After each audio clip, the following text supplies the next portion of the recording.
everybody. So those who are in my crowd, if you can make some noise for us, we're at LAN all night. My name's DP, and I'm up here with two gentlemen that have very special talents and or are single. Is this right? No. You're not single? Unfortunately not. There's a microphone that you can talk into. Right, unfortunately not. So you're not single. I'm not. How are you not single? I mean, I've seen what you guys build out there. I mean, I know. I don't know what she sees in me, but you know. So why don't you guys tell us about your channels? What are your YouTube channels that you guys are doing? Okay, so I'm the 8-bit guy. It says on my shirt, for those who don't know. So yeah. I do retro stuff from the like 80s, 90s, mostly 80s. You know, repair videos, documentary videos, just anything I can think of that people would find interesting about retro technology. So that's what I do. All right, so how much of the technology is covered in old smoke? You know, like it comes from an old smoker's house.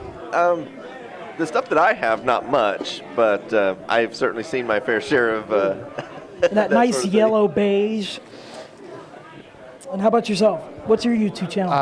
I go by the online alias Shank, and that's my YouTube channel is Shank Mods, and I started on the forums documenting the Nintendo Wii so we can reverse engineer it and turn it into handhelds.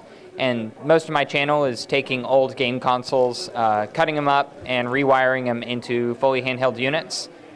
I make maybe 1 to 2 videos a year, and I make projects like handheld Wiis. I made a handheld Virtual Boy, GameCube Joy-Cons, and my most recent video was a Hot Wheels and Barbie sleeper PC. Which is over there. Which is over there. You can We're play not going to turn it on right now because it's loud. Sounds like a leaf blower. Yeah, so I'm angry at you for that. I apologize. It's stupid loud. I warned the people. I said, "Are you sure you want me to set it up?" You didn't warn me. I didn't warn you, but I asked if I could set it up in like a closet or something, so then it would be like, you know, out of the way, like a server closet here. Yeah. So the real question is why are there industrial server fans in a case the size of this box? Well, originally, so inside of that PC, it has a single 80mm exhaust port on it. That's the only place air can go out, and there's a tiny grill under it where air can go in. So through the video, Micro Center sponsored the video, and they're like, we want you to make it crazy. And you know, I kept upping the bill of materials until I round up with a 16-core, 32-thread Ryzen 9. Jeez. And so a barbecue pit. And a 3060 inside of it, along with hotter than a barbecue pit. So it was running mighty toasty. I tried with a Noctua fan, and it thermal throttled, and even the case felt too hot. The metal frame felt too hot to touch. So I went back to the drawing board and with a brute force solution, and that was a 11,000 RPM Delta fan that draws 5 amps or 60 watts. And I'm sorry. When you set it on the desk, it just starts running around like crazy. A 60-watt fan? 60-watt fan, It sounds like a turbo jet engine when it's booting up. Correct. Jesus. So those are server fans. I have to run it off of PCIe power, because if I ran it straight, not the slot, but like the PCIe power cable, and I have to be careful when I turn it on, because like when it stalls, it'll draw so much power that it could stall. So if we lose power, it's your fault, is what you're telling us. Hey. If we have the power cut off in the BYOC, it's your fault. I can neither confirm nor deny these allegations. All right. For liability reasons. So I have one more question about the Barbie question before we move on. What's your question? Oh, I was going to say, does it make a good space heater in the wintertime? Yeah, together it's more of a, I wouldn't say it's a space heater. It's more of a like insanity. You hear the for months and months as I was working on this video and troubleshooting, I got to hear that beautiful sound in a garage without all this carpet and ears to soak it up. It was just whenever Yes, it can run Crisis. I haven't spent that much money on it, but it runs Doom and Doom and Doom and Doom and Doom. So, I have two questions. Yes. Number one, you have the old school CRT monitors on there plugged Correct. into a 3090. 3060. Yes. 3060. Yes. WTF. I mean, like, it's not even getting utilized. Like, that's kind of... There's children that don't have video cards because of you, and you're just... and you're over there overstuffing a Barbie PC. You're right. I've gotten lots of angry comments from what I presume are children, based on their spelling and stuff, that I am the cause of the chip shortage. So I'd like to formally apologize to everyone here for single-handedly causing the chip shortage by my 2 graphics cards. It's very kind of you. Yeah. I'm taking responsibility, taking a hit. My next question is a little more personal. All right. When it boots up, does it start playing I'm a Barbie Girl? I wanted to include that in the video. I wanted to include that song, but I was afraid of the YouTube gods striking me down with copyright claims. Why don't you sing it for us? Oh, I don't know. I don't have that kind of I don't talent. think anyone cares. I'm going to defer that one to 8-bit guy over here. I'm a Barbie girl. Oh, he's doing... Yeah! Hey! You look like you could use an Arduino. So, 8-bit guy, are you shoving a 3060 inside of a Game Boy, too? What's going on over here? No. If it wasn't made before like 1992 or something like that, I don't even mess with it. You don't even mess with it? So you don't mess with me. Yeah. Do you run 311 at home? 311? Their question was, do you run 311 at home? Windows 3.11. Oh. No. Yeah, okay. So let's be fair. Like the computer I edit on is actually a Mac Mini M1. You know, so obviously I have modern technology in my house, but as far as like my videos go, I don't make any subject material that's of anything modern. So how angry do you get at your old technology? Sometimes, yeah, I can get pretty angry at it when I'm trying to work a video and things are always breaking down. Like, Do you ever rage and like throw like the old floppy disks across the room or something like that? Because like that could kill a small child. No. No? Gosh. All right. So my question to you is, how do you find this old crap? And the second one is, where are you keeping all of this old crap? Those are both excellent questions. Okay, I don't know how long you want an answer of that. I could talk for hours about those problems. We got a long time.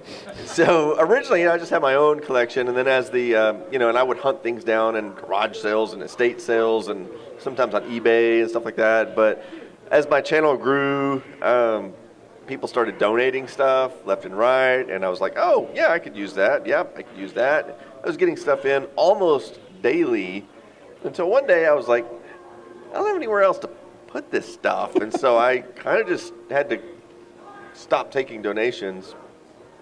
I got a lot of flack over that too, like You're a jerk for not taking my old crap. yeah, well, because I'd made a video in one of my videos that explained that hey, I'm not taking donations anymore because I don't have anywhere to put them, and it's become a problem. And people in the comments like, oh, poor guy's getting free stuff given to him. What a problem that must be, And they were, but I try to give an analogy like, imagine your neighbors are always bringing you over desserts they made. Like, oh, here's some ice cream I made. Here's a pie. And you're like, oh, thank you. You put it in your refrigerator, and eventually your refrigerator's full. You open it, there's no more room, and then your neighbors keep bringing you more and more stuff. And like, well, what do I do with it now? I've got to throw something away in order to to keep this new thing.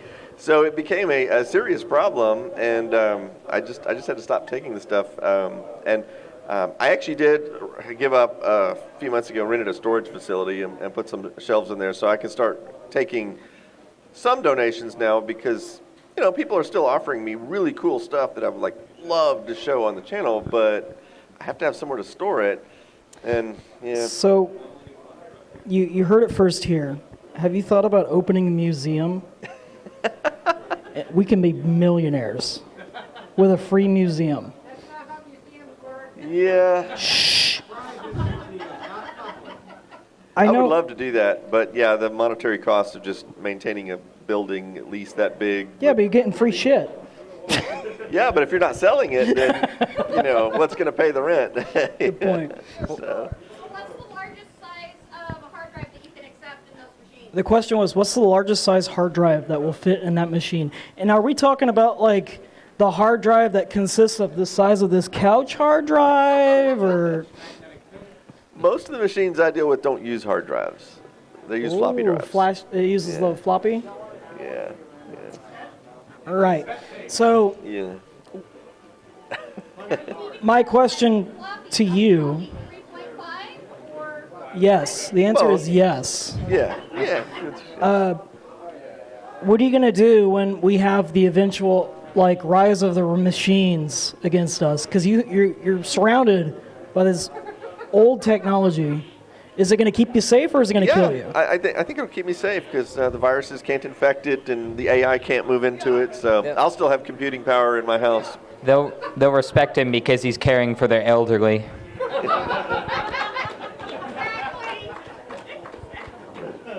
That's a really good point. I mean, they got to retire at some point, right? Like, Of course, I get offered a lot of vaporware too. And what I really mean by that is I get people that email me and they're like, "Hey, David, I've got this Apple Lisa. Would you like to have it?" Yes. And well, I get so many emails about that kind of thing. I'm always like, yeah, okay. So I don't know what it is. A lot of people they offer me stuff they don't really have, and oh, so they're offering to steal stuff for you. yeah. So what I've learned to do over the last few years is when they offer me something that's crazy expensive, I ask them, "Oh yeah, I might be interested in that. Can you send me a picture of it?" So they'll send me a picture of it, and of course I'll go do a reverse Google search on the picture and see exactly what like website they took the picture from, and then I'm like, "Yeah, nice try, go pull somebody else's leg or whatever." And they're like, no, I really have it. And I'm like, "Oh, okay, well take a picture of it with your phone," something like that, something I cannot find on the internet, Put your shoe on top of it. It's a legit strategy. Right. So have you two worked in collaboration with all? I see. Here I am networking you two gentlemen. Yeah, Are you guys collaborating yet? No. Not as far Will as you I be? know. Or are you going to be awkward and be like, screw this guy after this?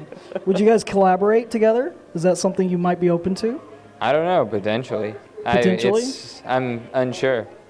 What is the newest, like the latest earlier gear that you get?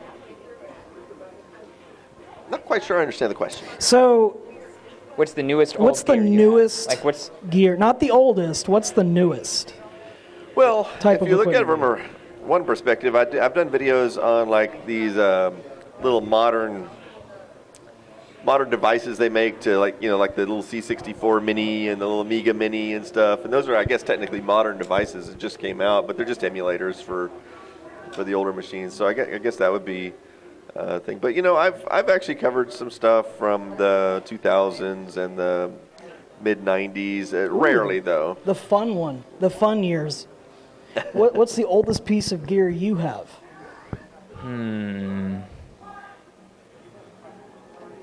Oh, he has to think about it. I got to think on that.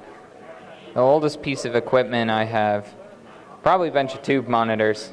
Tube monitor. So the stuff that could kill you, literally. Yeah, the stuff that like if they fell off a shelf, they could kill not just a small animal but a large animal. Jesus. Okay. They, And the capacitors. That's not including the capacitors. oh yeah, those will kill you, resuscitate you, and then kill you again with the 21 kilovolts on the flyback. How long does it take you to make a creation of yours? How many hours are you putting into this? Hundreds of hours for the project and the video. So the Hot Wheels PC video dates back to summer of 2019. So that one I was working on and off through it.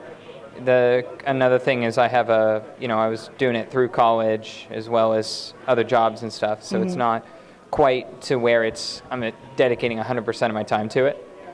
But I have projects planned out for the next 2 to 3 years already, like in the works. So it's the kind of thing where... So let's say I am a small teenager, not a child, and I want to get into computer modding. Yeah. Where do I start? So how do I get free stuff? Well, because every kid wants to know, how do I get free stuff? Well, the free stuff thing's a little trickier. But the way you can get I'm going to interrupt you. Yeah. It's never free, kids. Yeah. It's never free. It's never You're paying free. for something. Yeah. So my advice for the youngins wanting to get into it, I started when I was in college, and I had a very thin budget, just like college, ramen. The mac and cheese for dinner, the Easy Mac. So I would advise finding stuff that's broken and cheap and messing around with it. Open it up. If it's already broken, what's the worst that could go wrong? You're going to open it up, experiment, learn to get comfortable with taking things apart and tweaking them, and look at something and say, why do you want to learn? What is your objective? What's something you want to do with this skill? And set that as a goal and work your way towards it by continuing to,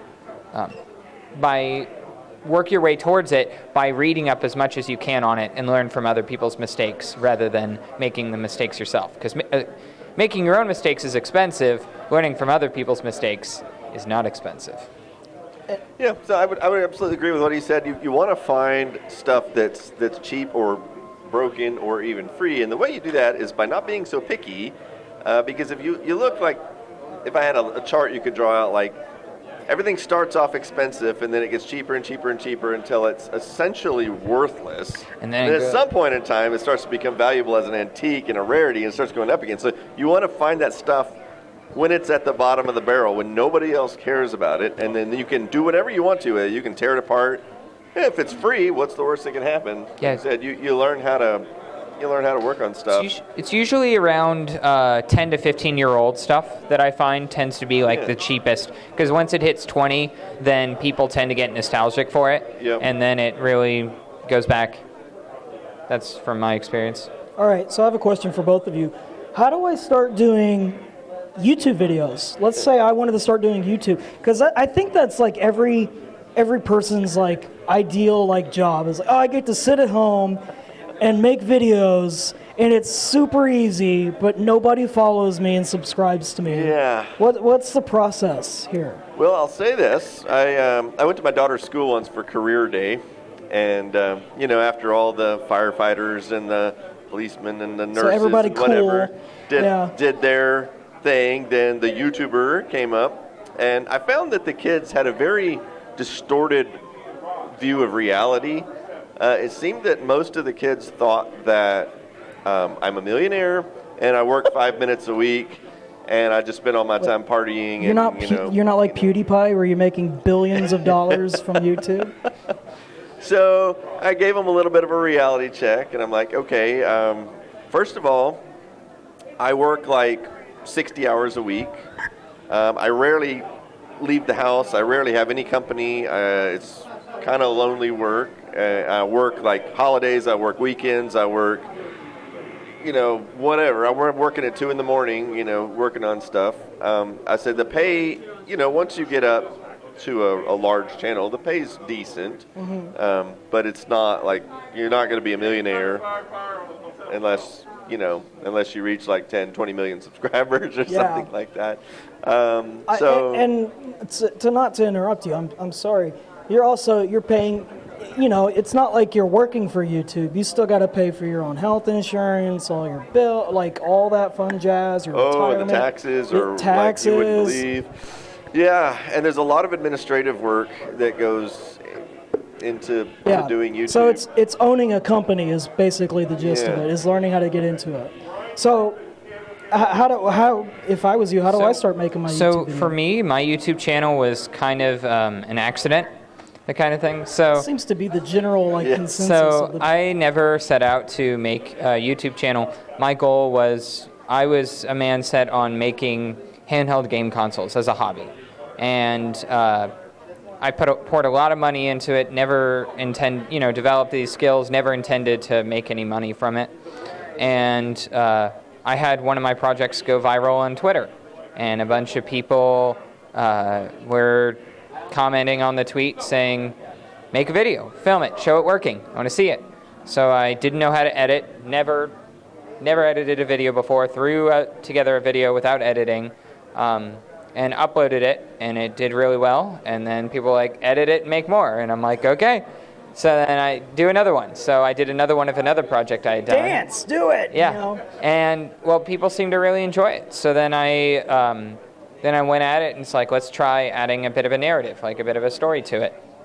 And people really loved that. So then I just kind of, the best opportunities in life are the ones you don't expect, and the ones where an opportunity comes your way and you take it. So my advice for people who want to set out and do YouTube is that it's very competitive, and everyone's trying to do a lot of the same thing. So the way you stand out, you need to be able to answer the question of, what do you offer that no one else offers? And if you can't answer that, if it's just my personality, or that, what are you offering that no one else is? And if you're offering something that no one else is, then people will watch and do it. But if you're doing the same thing over and over and you're not getting views, you need to find a niche. What am I bringing to the table that no one else is? That's the best advice I can give.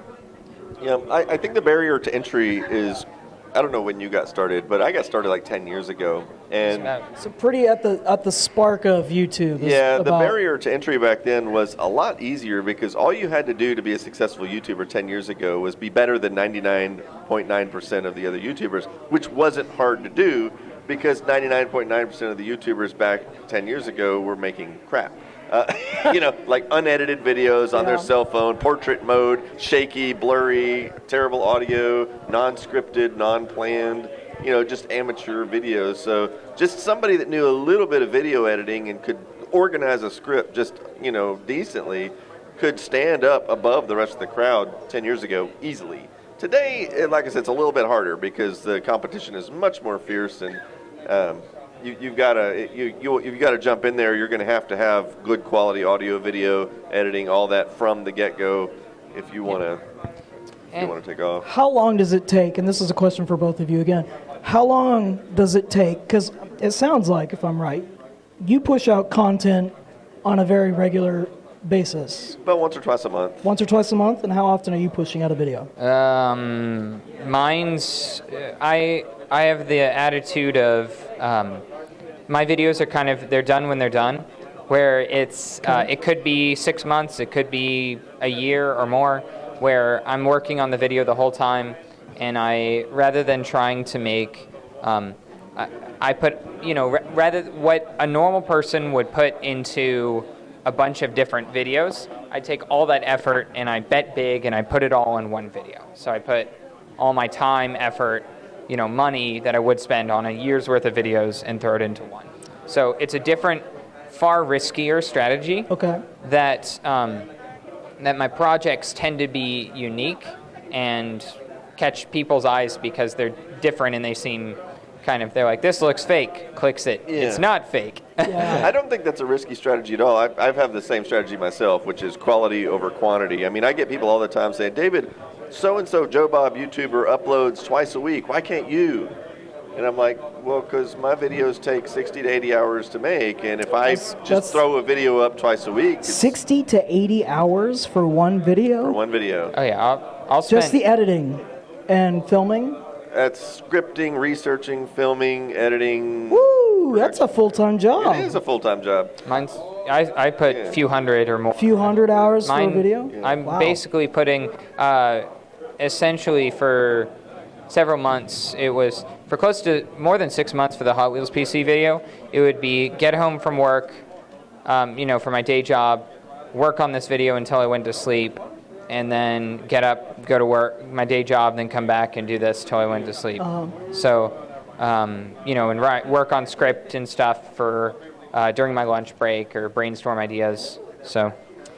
Yeah, if you throw a video up twice a week, chances are, like if I were to do that, the quality would go way down. I'd probably start bleeding subscribers left and right, and patrons and everything else. And so, yeah, I'd rather put out 2 videos a year and have them good than put out, 50 videos and have them crap. Yeah, the Makes sense to me. The Virtual Boy video I did, which took about a year.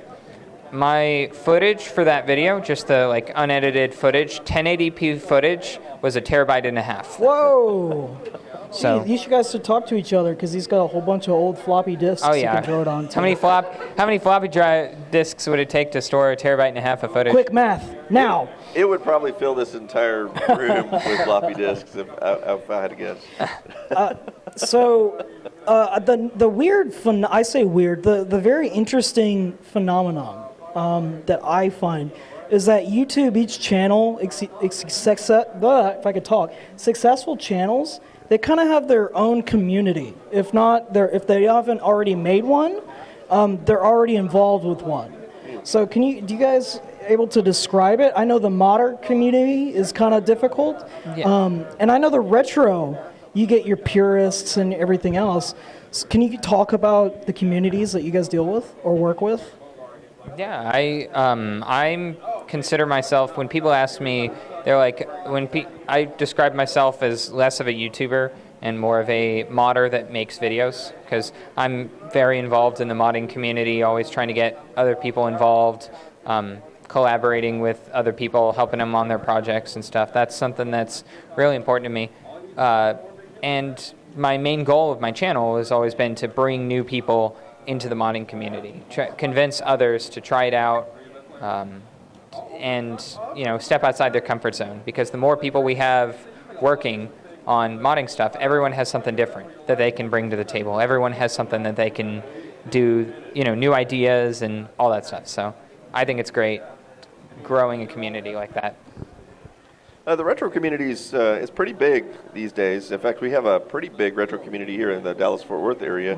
We have regular meetups over in Carrollton. And So you say meetups. Do you guys bring all your crap into a giant building and say, look at all our old crap? Yep. Is that, Yep, Yeah. it's almost like a car swap meet or something, only it's with does it computers. smell like old plastic?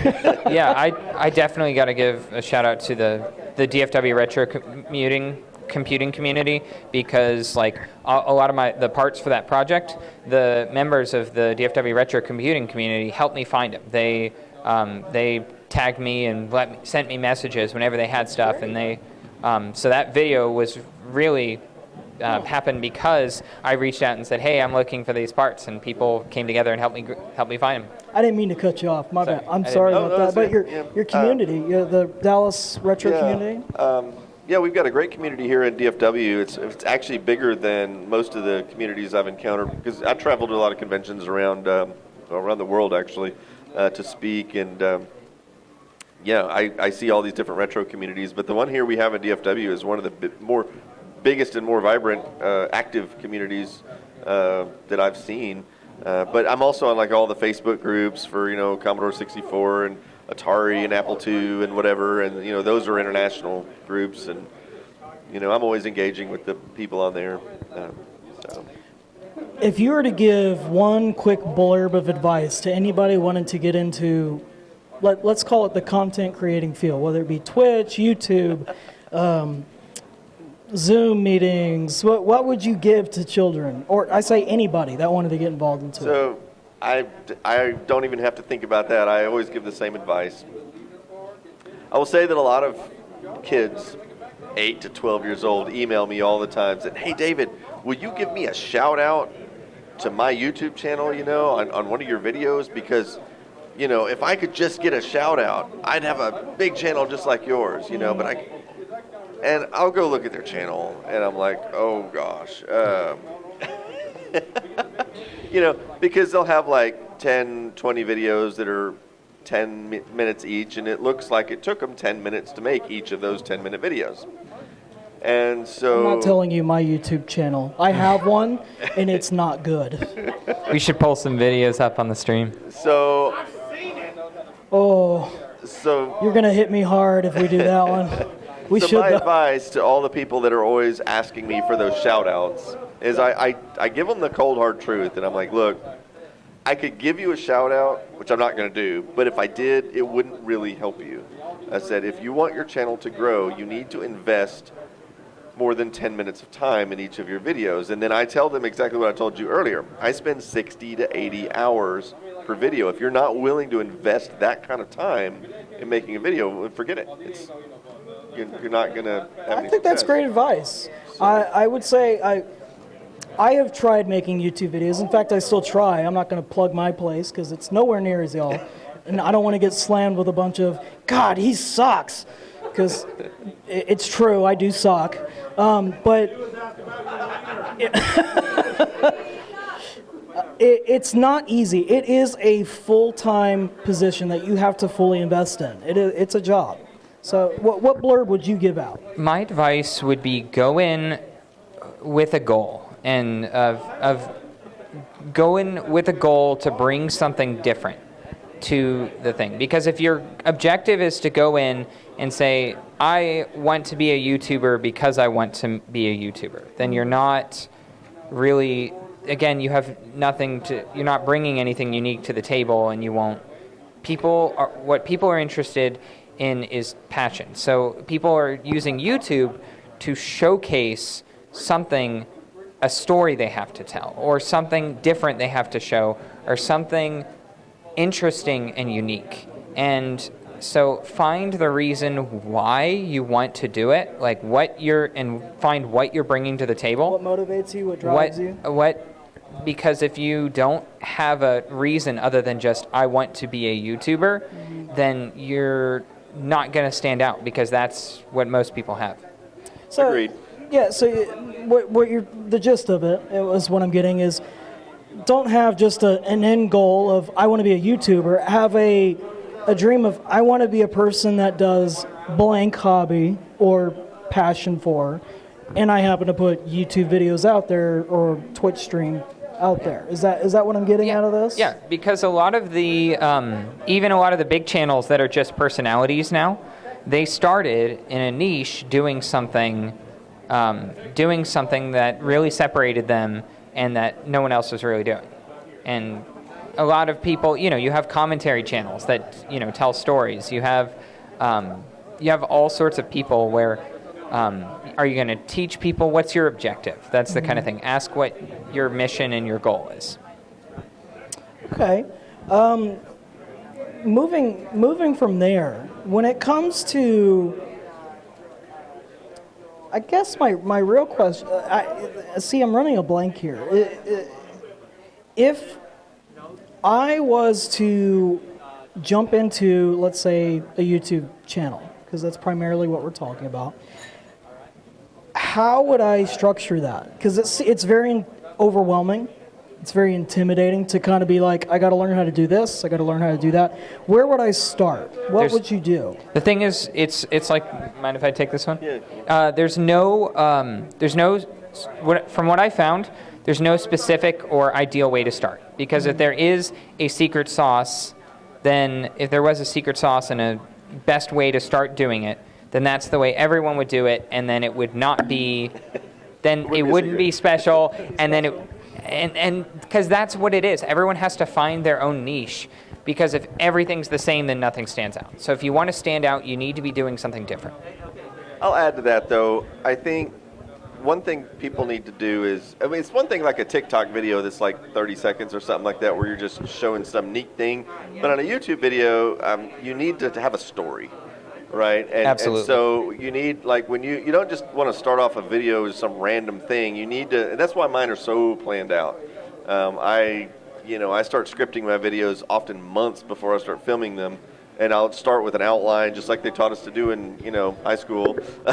You start with an outline of topics you want to cover. I organize it the way I think it should be told as a story. I develop that into a script. I film it. and whatever, because people, when they watch the video, if it's just a bunch of disjointed, like, hey, look at this, hey, here, watch this, whatever, it doesn't captivate people, right? So, Gentlemen, I want to talk about your failures. okay. Ooh. I feel like this is a very important subject to cover in any passion, hobby, career, any of it. So let's talk about failures. How often do you fail? And how do you work through that or grow from that? Well, I guess it depends on how you define a failure. Spoken like a true person, like define failure.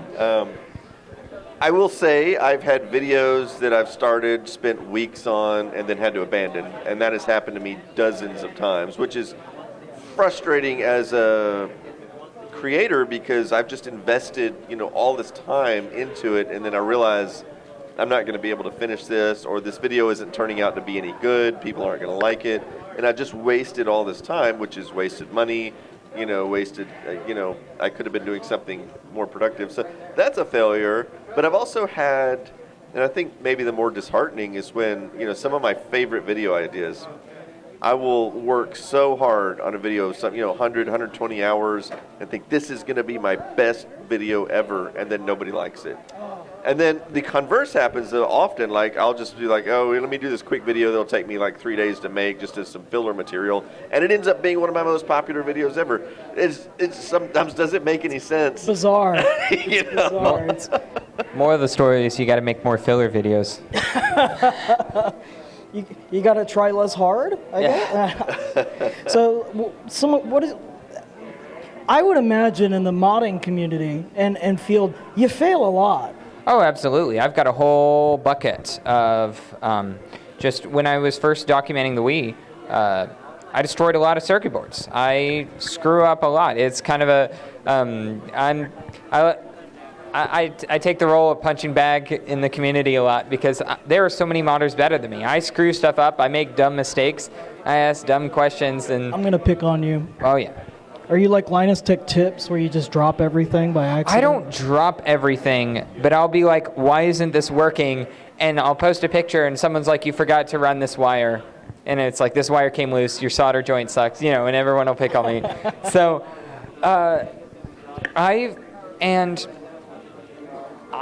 what I've found is don't be afraid to rely on other people for help and surround yourself by people that are smarter than you. Because, don't make everyone else do all the work, but a lot of the stuff where I failed at and I wasn't able to troubleshoot and I was going crazy on stuff, I reached out for help, and that's been how I've gotten through it.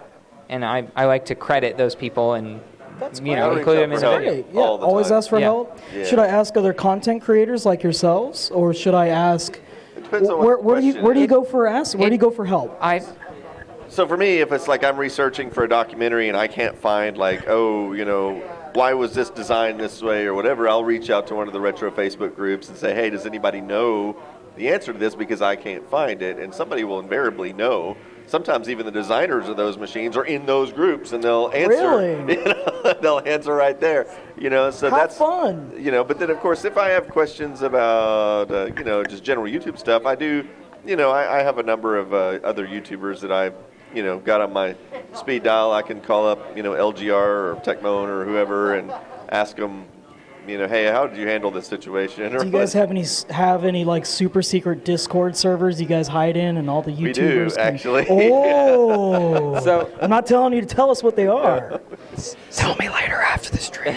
But So whenever I need help for something, whenever I need help with something, I reaching out to an individual you don't know that's like, tends to be high ranking in a community you don't know, tends to be a kind of a bit of a no-no thing. What I've found the best way to get help is I'll reach out to a community of that, say, hi, introduce yourself, say, I'll introduce myself to, ask in a more public area, say, like I was having troubles on my Hot Wheels PC. So I reached out to on some PC stuff, I was trying to find a part that would do this. So I reached out to the small form factor PC Discord. So I joined that, And I said, hi. I'm a member of that one. What? I'm a member of that one, by the way.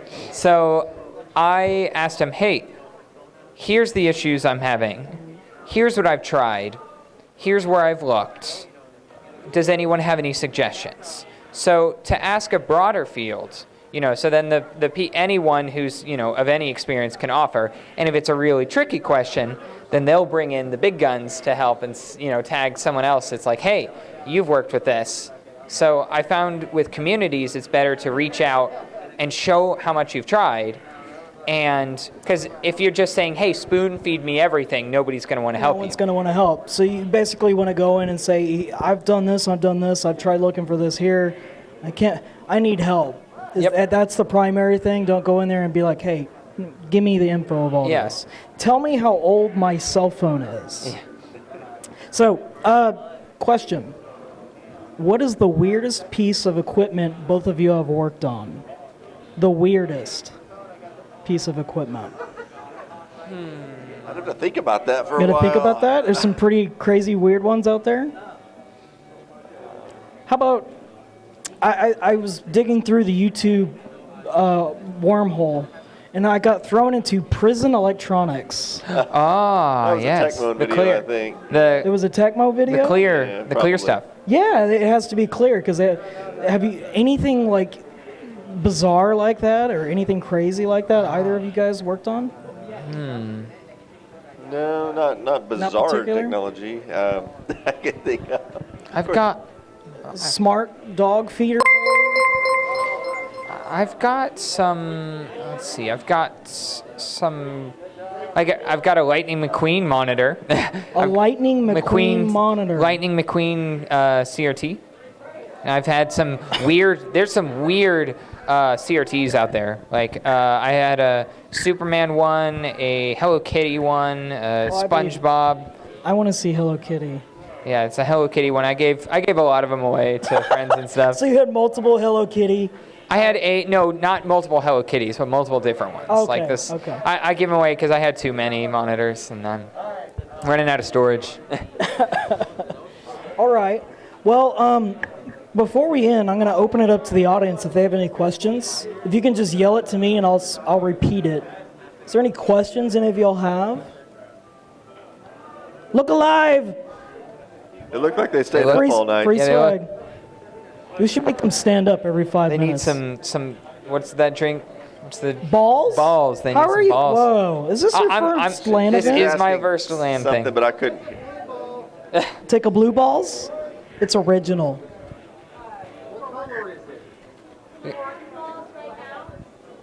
I'm being asked if she can have my balls right now. You gotta talk to my wife. She's got my case over there. Okay, gentlemen, where can we find your? I'm sorry. Did you have a question? But I can't. Yeah.